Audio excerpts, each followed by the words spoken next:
మీ ఇంటికి వస్తే నాకేమిస్తావు, నా ఇంటికి వస్తే మాకేం తెస్తావు అన్నటువంటి ధోరణి మన ఆంధ్రప్రదేశ్లో రాజకీయాలను శాసిస్తున్నంత వరకు అభివృద్ధికి ప్రతిబంధకం అదే.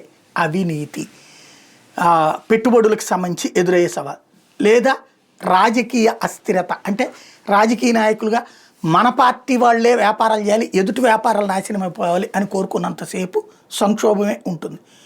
ఇది సరి చేసుకోవాల్సింది. ఎందుకంటే మన దగ్గర ఇక్కడ సోలార్ పవర్ ప్లాంట్స్ తెలుగుదేశం టైంలో వాటిని వైసీపీ ఇబ్బంది పెడతా, వైసీపీ టైంలో వాటిని తెలుగుదేశం ఇబ్బంది పెడుతుంది. పెట్టుబడులు పెట్టడానికి ముందుకు వచ్చేవాడిని ఇబ్బంది పెడుతున్నారు. అదే రాజస్థాన్లో 435 మెగావాట్ల గోర్బియా సోలార్ ప్లాంటు ఇనాగ్రేట్ అయింది. అడుగు వచ్చినాయి, మనకు కూడా ఇక్కడ వస్తాయి కదా అంటాం. అక్కడ 8 నెలల్లో పూర్తి చేసేశారు. 1250 ఎకరాల స్థలం.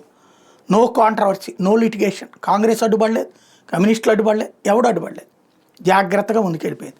వచ్చిన బీజేపీ ప్రభుత్వమే ఏడాదిన్నర అది వచ్చి చేసేసింది. అక్కడ 8 నెలల క్రితం పర్మిషన్ ఇచ్చింది, జరిగిపోయింది. ఏం దోచుకోలేదు, వాళ్ళని ఇబ్బంది పెట్టలేదు, కావాల్సిన సహకారం అందించి చేసేసింది. ఇక్కడ మనకి ఎంత ఇబ్బంది పెడుతున్నారు. రామాయపట్నం పోర్టు దగ్గర ఇచ్చినటువంటి భూమిని తీసుకెళ్ళి ఇక్కడ కరేడ్లో ఇస్తే వాళ్ళు ఎదురు తిరగడం రచ్చ చూస్తున్నాం కదా. కాబట్టి మన రాష్ట్రానికి కావాల్సింది ఈ